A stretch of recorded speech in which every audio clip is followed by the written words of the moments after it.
Hello everyone, I am Sunjam. Welcome you all. In today's video, we are going to discuss monotonicity, a topic from calculus.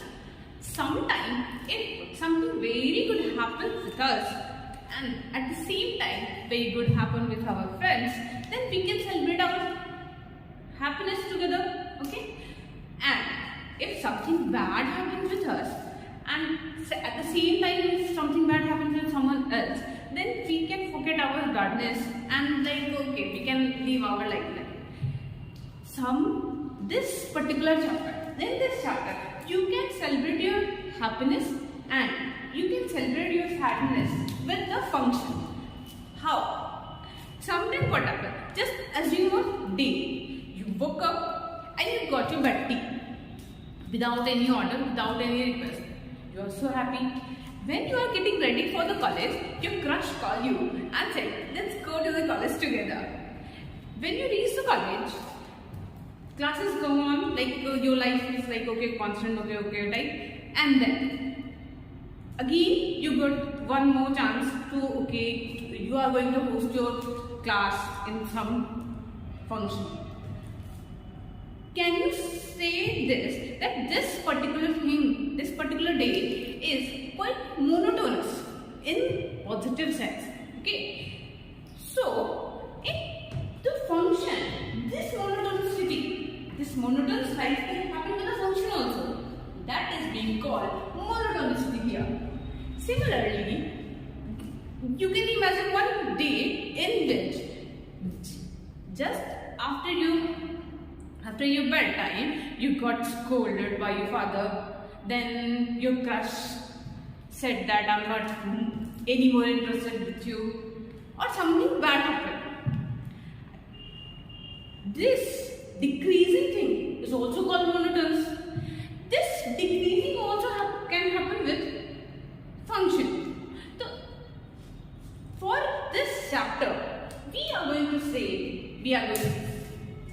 discuss about the function that is there anything can be decreasing or increasing, and if this happens, that is called what? I have told you that function can be of two types here. It can be increasing. We are discussing monotonicity. Okay? See, if x1 is less than x2, okay, that means x1 comes first, after that x2 comes. If this implies fx1 is less or equal to fx2, then this will imply our increasing, and there can be one thing called decreasing. For this, if x1 is less than x2, if this implies fx1 greater than or equal to x2, then it will be called decreasing. Okay? One more thing I want to discuss. If everything is going continuously good, then it will be strictly positive. That means here it will be strictly increasing. Let me draw two graphs for increasing. If something is there like this, okay, if this is our graph, as you know, this is our x-axis, that is our domain, and this is our y-axis, that is our range. Okay, range of our codomain. For if we take one point here, let it be x1 and let this point be x2. When you take the output, you will find it quite similar. Okay, so for these 2 points, our fx1 equal to fx2, and if we take 1 point here and 1 point here, you will get that your result is quite like this. fx1 is less than fx2. So, increasing can be of two types. In the case of increasing, it can be constant for some time also, and it can be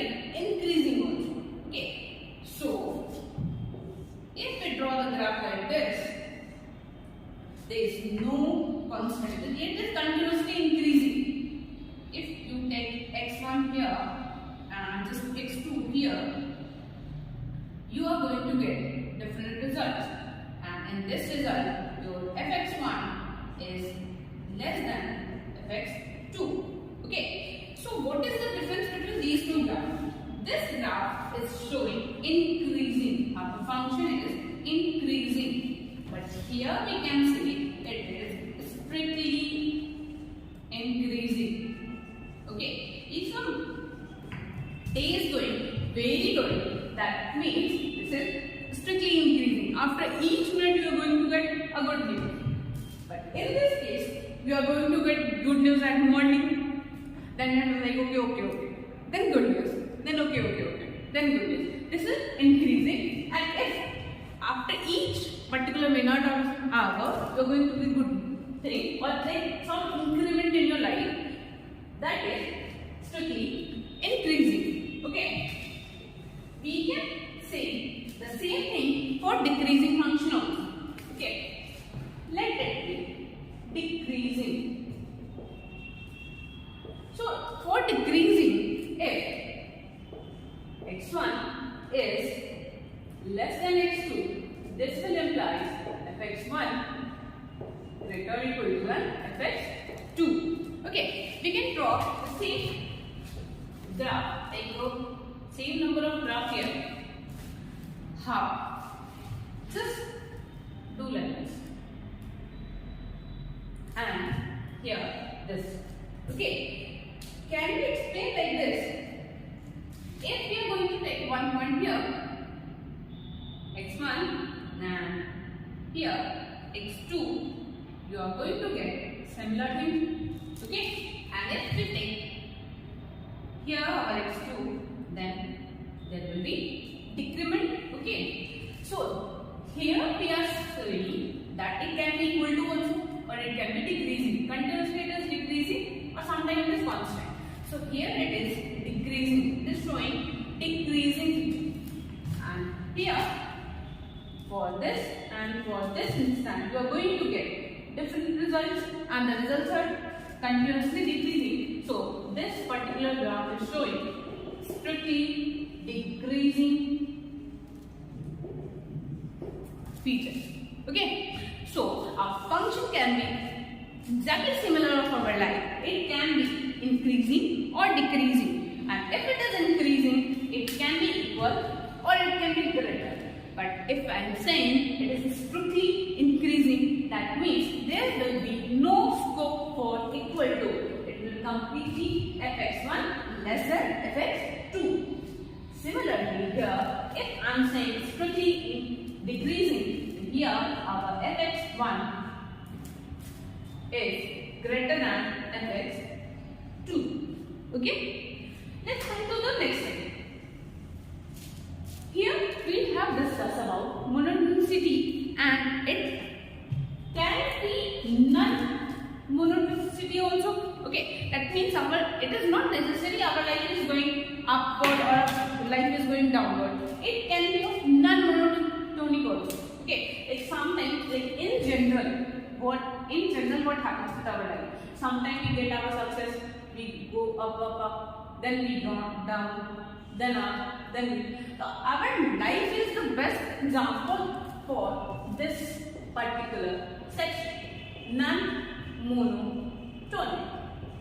Okay, can I say that this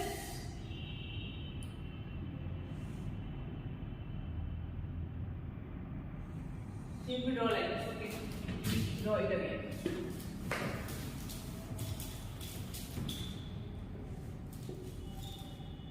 I hope so you all have drawn this graph somewhere. This is the graph for sinus. Okay, sinus is like what? Increasing, then decrease, then again increase, then again decrease. So the combination of both, like increasing, decreasing, that will be called up non-monotonic. And I think if we compare these, I think this life is quite interesting. But in this chapter, we are going to discuss monotonicity. Okay, so now we will discuss monotonicity at a point. Now we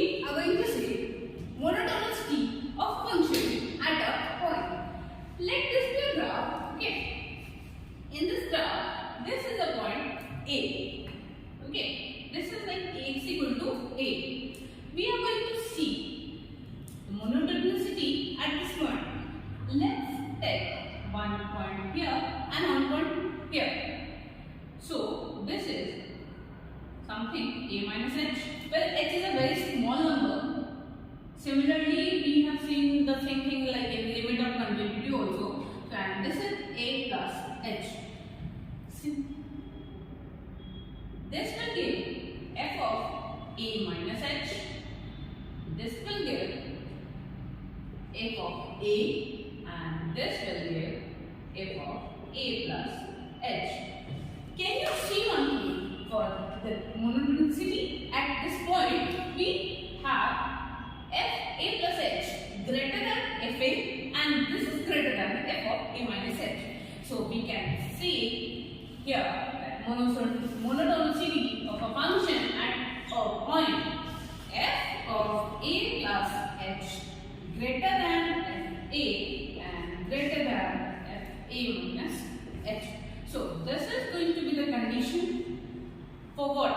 For monotonicity of a point f of A plus H greater than f A and greater than f of A minus H. Okay? Now we are going to take these functions. We are going to take function 1, 2, 3 and 4. We are going to take monotonicity for these four graphs. I want to discuss one thing. For monotonicity, continuity and differentiability is not needed. That means it is not compulsory. It is not a necessary condition. I can write here continuity and differentiability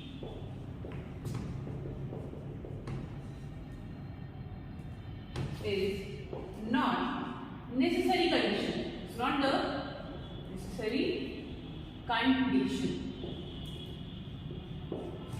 How? Let's check. For this graph, can you see this point? This is a sharp point, and you know from the chapter continuity and differentiability, if the graph of the function is having a sharp end, that means it is not differentiable. Let's check the monotonicity. Okay, here and for here. Here, this condition is being satisfied. Since it is satisfied at x equal to a, let this point be x equal to a. So this is monotonic, but it is not differentiable. So differentiability is not the condition here. Okay, it is monotonically, yes, increasing. You can see this is continuously increasing, and since it is a sharp point, it is not differentiable. Let's see the same thing. For this point, it is a sharp, so it is not differentiable, but we can prove it that this is monotonically decreasing. Okay, for x equal to a, we can see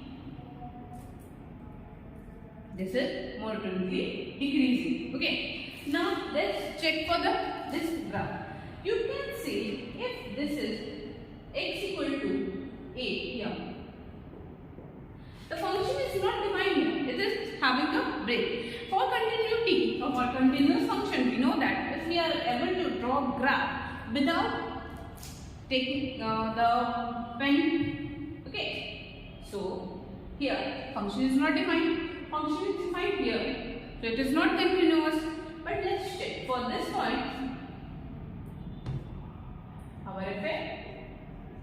Let's take f a minus h, and for this it is f a plus h. Again, this condition is satisfied, so this is monotonic. Now come to this. If we take one point here, something like this, so we are going to get different effect f a plus h, f a minus h. For this, it is also monotonic, but you can see we can get a vertical tangent here.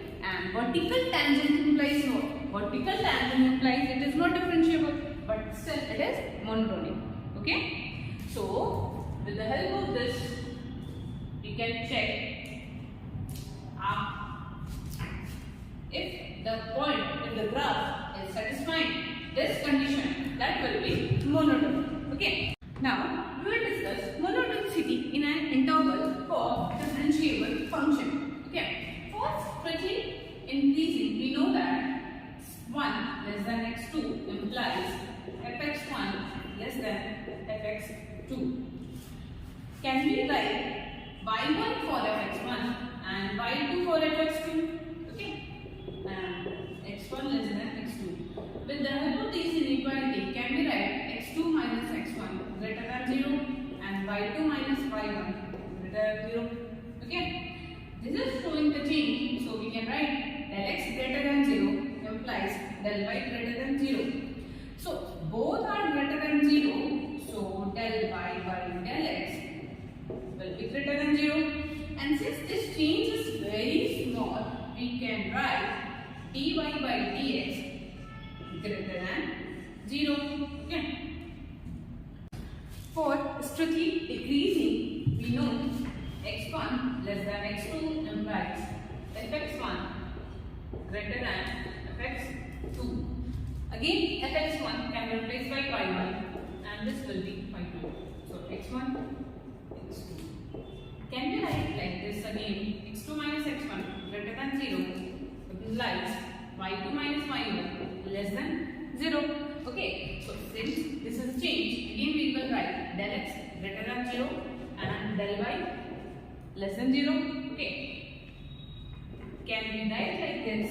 Del y by del x, what it will be? It will be greater than 0 or less than 0. Since our numerator is less than 0 and denominator is greater than 0, our result will be less than 0. Okay, and since this change is very small, so dy by dx less than 0.